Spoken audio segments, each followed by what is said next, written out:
Diarios de Boticaria, volumen 1, capítulo 16.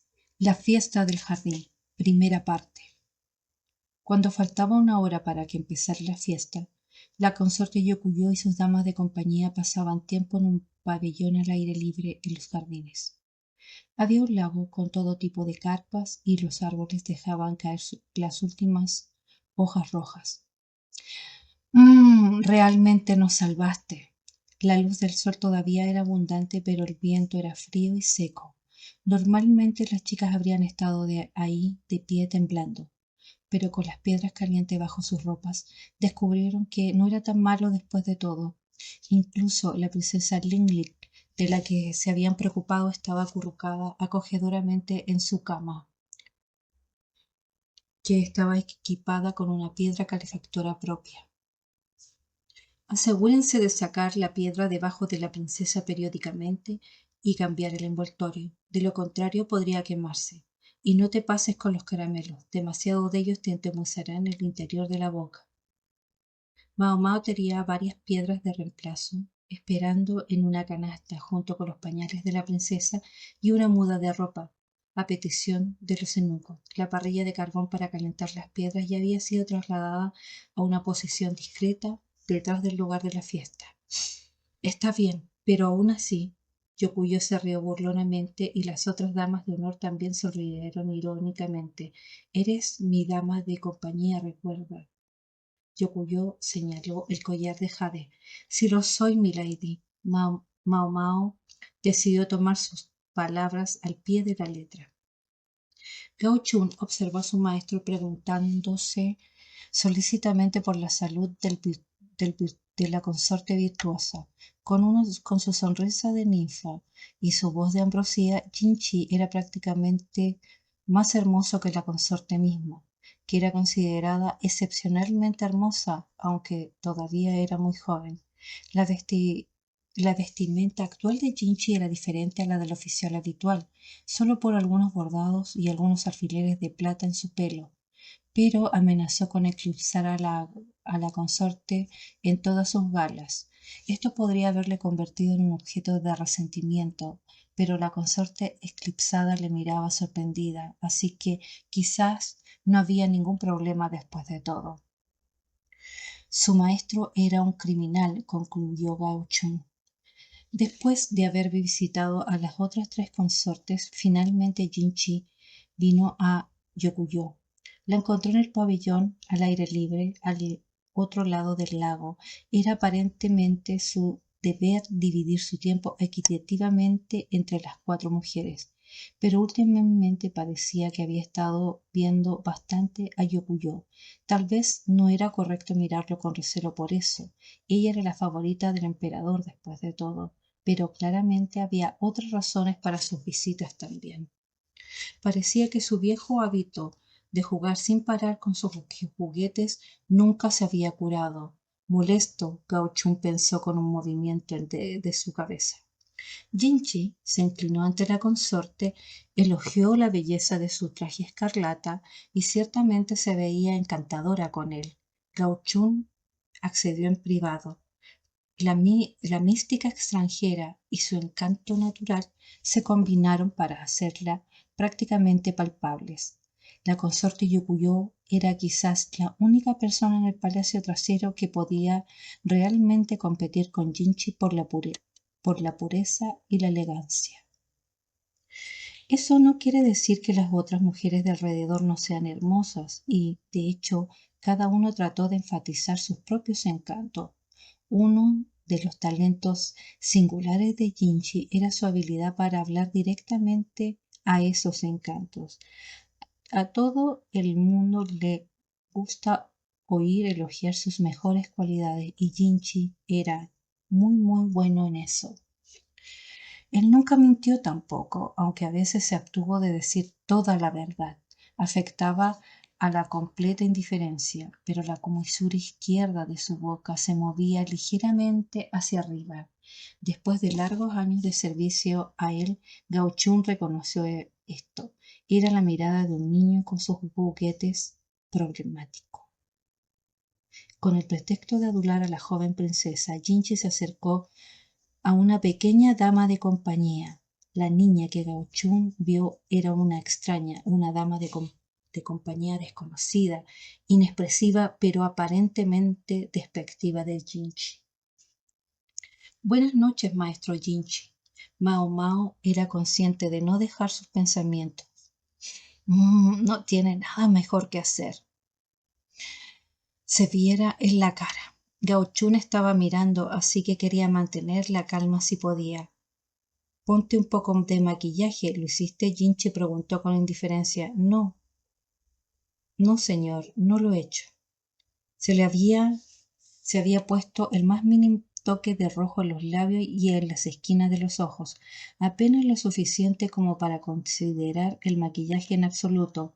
Por lo demás, era totalmente natural. Unas pocas motas permanecían débilmente junto a su nariz, pero apenas valía la pena notarlas. Pero tus pecas han desaparecido. Sí, me deshice de ellas. Las que quedan eran tatuajes que se había hecho con la aguja hace tiempo. No había pinchado demasiado profundo. Los pigmentos diluidos se desvanecían en un año. Inclusive sabiendo que no durarían para siempre, su padre no estaba muy contenta de que ella se hiciera esencialmente lo mismo que hacían con los criminales. ¿Quieres decir con maquillaje? Sí.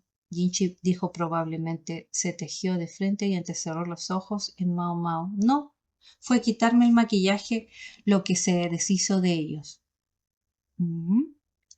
Tal vez debería haber asentido con la cabeza, pensó, pero ya era demasiado tarde para que Mao Mao cambiara la respuesta, y esto sería molesto de explicar.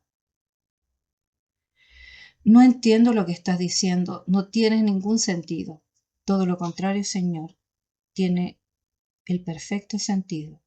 Nadie dijo que el maquillaje solo podía usarse para hacer las cosas más hermosas. A veces las mujeres casadas usan el material para hacerse menos atractivas. Mao Mao había estado apelmazando arcilla seca y pigmentos alrededor de su nariz todos los días. Combinados artísticamente con sus pecas tatuadas, llegaron a parecer decoloraciones o quizás marcas de nacimiento. Nadie habría imaginado que ella haría tal cosa, así que nadie lo notó. Era otra chica con pecas y manchas en su cara. La llamaban hogareña, pero esa era otra forma de decir que no había nada especial en ella, que no destacaba de la multitud, se veía normal.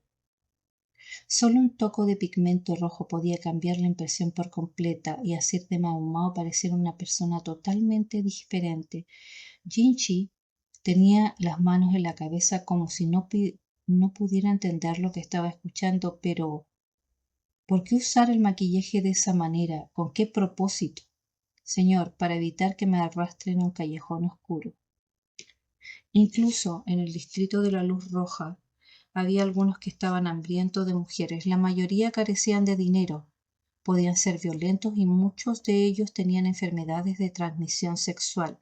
La tienda de boticaria se instaló frente a la calle en una parte de uno de los burdeles, por lo que a veces se confundía con un escaparate que tenía un tema inusual. Había muchos por ahí que disfrutaban complaciendo sus lujurias, y Mao Mao naturalmente quería evitarlos. Una niña pequeña y con pecas parecía menos probable que fuera el objetivo. Jinchi escuchó esto con asombro y lo que parecía ser un horror creciente. ¿Y alguna vez? Unos cuantos lo intentaron. Mao Mao, tomando su significado, le frunció el ceño, pero al final fueron los secuestradores quienes me atraparon, añadió con rencor.